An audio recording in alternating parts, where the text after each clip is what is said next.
Fala pessoal, beleza? Sejam bem-vindos aqui ao nosso canal do Dr. Arthur Ferreira, tá?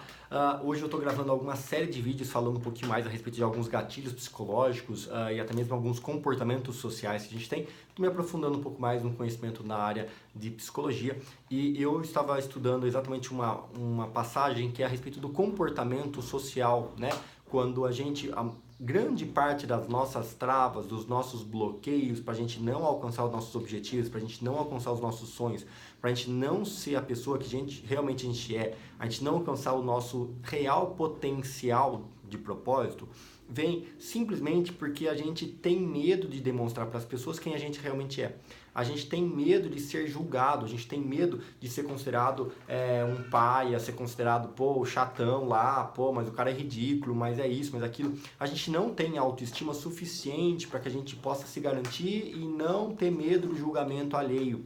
E isso trava muito a nossa vida, porque enquanto a gente fica fazendo qualquer coisa, pensando, preocupado no que vão achar de mim, o que vão achar de mim se eu estiver usando aquela camisa, o que vão achar de mim se eu cortar o cabelo daquele jeito, o que vão achar de mim se eu deixar a barba desse jeito, o que vão achar de mim se eu sair do meu emprego, o que vão achar de mim se eu fizer tal coisa, o que vão achar de mim e se eu quebrar a minha empresa, se eu tentar empreender e eu quebrar.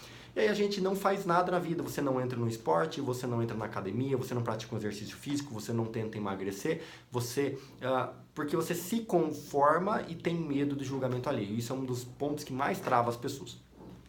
Mas não é isso que eu vou falar no vídeo hoje. Hoje eu queria comentar com vocês a respeito de alguns tópicos que são padrão dos grupos. Sempre quando a gente desde que a gente vive em sociedade, a gente sempre está buscando pessoas iguais a gente, pessoas que sejam semelhantes a nós. Então, os iguais se unem, né? Então, por isso que tinha aquele ditado lá na bíblico, né? Me diga com quem andas, te direi quem és. Porque se você anda com um grupo de pessoas X, você vai fazer o que aquelas pessoas vão fazer. Mesmo que aquela coisa seja errada, você vai ceder, você vai fazer. Porque se você quer pertencer àquele grupo, você vai fazer o que aquele grupo faz. Você vai seguir aquilo.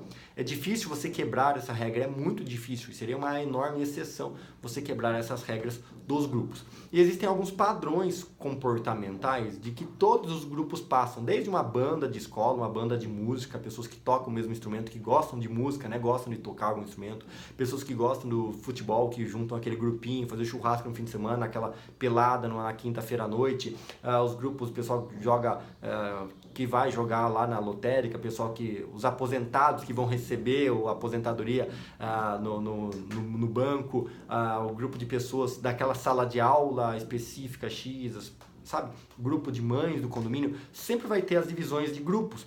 E sempre quando a gente tem uma divisão de grupo, a gente vai ter algumas características dentro desse grupo de pessoas. Algumas coisas-chave, alguns padrões-chave que sempre acontecem em todos os grupos. Então olha que interessante, eu anotei aqui para mim falar para vocês. Os grupos podem surgir de praticamente nada. Então em qualquer nada, você tem aí, vamos supor, por exemplo, vamos supor que você tenha ficado preso no elevador, você e mais 4 pessoas, você tenha ficado preso lá no elevador.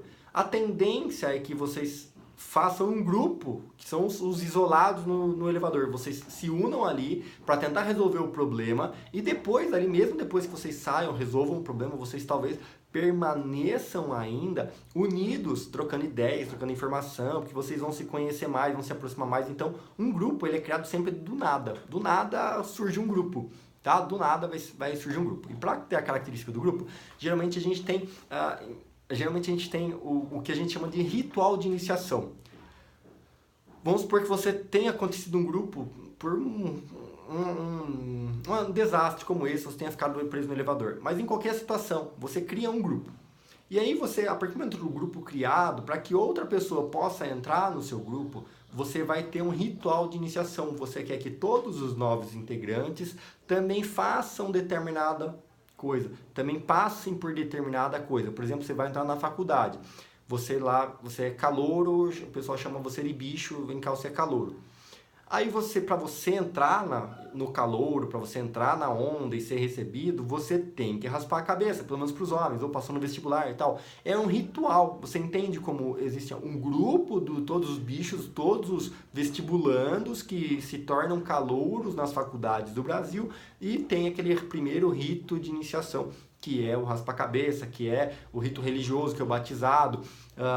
E todos os grupos de pessoas, eles fazem esse primeiro rito de iniciação. Se você teve um desastre, por exemplo, nesse que eu dei o exemplo do elevador, você tende a juntar pessoas em todo o Brasil que também ficaram presas no elevador, que agora a gente vai combater e tal. Vocês entendem? Sempre tem, né? O grupo é formado do nada, ponto 1. Ponto 2, os grupos, eles sempre formam ritos de iniciação. O 3, né? Os grupos sempre criam uma conformidade às regras, ou seja, a tendência quando a gente começa a ter a convivência em grupo, a gente forma algumas regras e aí todo mundo está de acordo. Então vocês estão de acordo que para participar desse grupo a gente vai ter que fazer assim, assim, assim, a gente vai se encontrar toda quarta-feira, a gente vai fazer tal coisa, a gente vai fazer assim, assim, assado. Todos os grupos de pessoas, quando a gente começa a formar um grupo, a gente vai ter também, então, uma conformidade de todos com as regras desse grupo, as regras de pertencimento desse grupo. Outra coisa é que qualquer pessoa que entra, ela vai ter que aprender as regras desse grupo, né? Então a gente vai ensinar, a gente vai ter meio que aquela apostila básica de aprendizado para pertencer àquele grupo. Então imagina numa empresa, a pessoa vai entrar na empresa, então ela vai ter que fazer o treinamento inicial para estar junto daquele grupo dessa nova empresa. Ele vai passar pelo ritual de iniciação, vai fazer lá a entrevista, vai ser admitido e talvez o grupo de empresa, não, vamos fazer a comemoração que você está entrando, primeiro dia seu, alguma coisa assim. E você vai ter que saber as regras para o grupo que você está entrando. As pessoas dentro dos grupos, as pessoas tendem a começar a se dividir em papéis, automaticamente, sem ninguém fazer nada. Algumas pessoas começam a assumir o papel porque cada um tem uma afinidade maior. Então as pessoas começam, não, eu faço tal coisa, então eu cuido das mídias. Não, eu cuido da divulgação. Então eu vou fazer a reserva do local pra gente fazer. Então eu recebo o pagamento, eu sou o tesoureiro. Qualquer grupo que você tenha, as pessoas começam a se dividir dentro das suas particularidades, dentro ali das suas afinidades, dividem as suas tarefas, né, os seus papéis dentro do grupo. E na maioria das vezes, aos poucos, se a gente não tem, num grupo de pessoas, a gente não tem um líder, aos poucos a gente vai ter o surgimento de um líder natural. Aos poucos vai ter alguém que vai começar a se despontar, vai ver que em todo grupo a gente precisa ter um líder. Em todos os grupos a gente precisa ter alguém que se desponte, que põe a cara para bater, que fala, não, vamos fazer assim, vamos fazer assado, vai ser desse jeito, vamos fazer isso, vamos fazer aquilo, vamos fazer aquele outro. Em todos os grupos a gente precisa ter a presença de um líder que possa realmente chamar para si a responsabilidade. Se esse líder não vem natural, não vem nato, grande parte das vezes o líder é o que tem iniciativa de montar o grupo. Pessoal, vamos montar um grupo aqui entre nós e tal. Esse é o cara que geralmente é o líder. Se não foi assim, se as coisas aconteceram naturalmente, a tendência é que no decorrer do tempo algum líder apareça. Porque todos os grupos precisam ter um líder fácil acesso, que vai ser procurado por todos os demais membros do grupo. Agora isso começa a ficar legal a partir desse ponto, dessa análise. Todos os grupos de pessoas, eles geram um resultado melhor. Todos os grupos de pessoas, eles fazem com que a média do grupo se eleve. A união das pessoas, a união dessas pessoas em um propósito em comum, todas as mentes unidas em um único propósito fazem com que esse grupo se eleve, esse grupo prospere, ele cresça automaticamente em todos os parâmetros, porque as pessoas se ajudam mais, porque as pessoas doam mais conhecimento para ajudar os demais colegas, eles tendem a resolver mais problemas em aquele propósito, as pessoas vão ficar mais dispostas em participar do grupo, em estar por lá, em estar presentes nos momentos de reunião do grupo.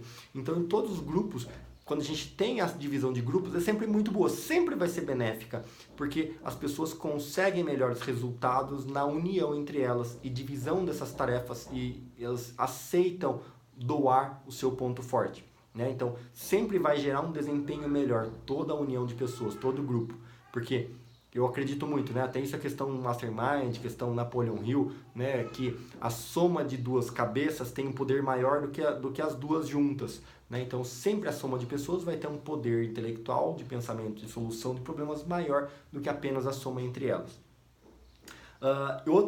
Agora, começa também que em todos os grupos sempre vai ter a criação de boatos, aquelas picuinhas, aquelas fofoquinhas. entre as pessoas. Ah, mas você viu, tal coisa fez assim, tal pessoa fez assim.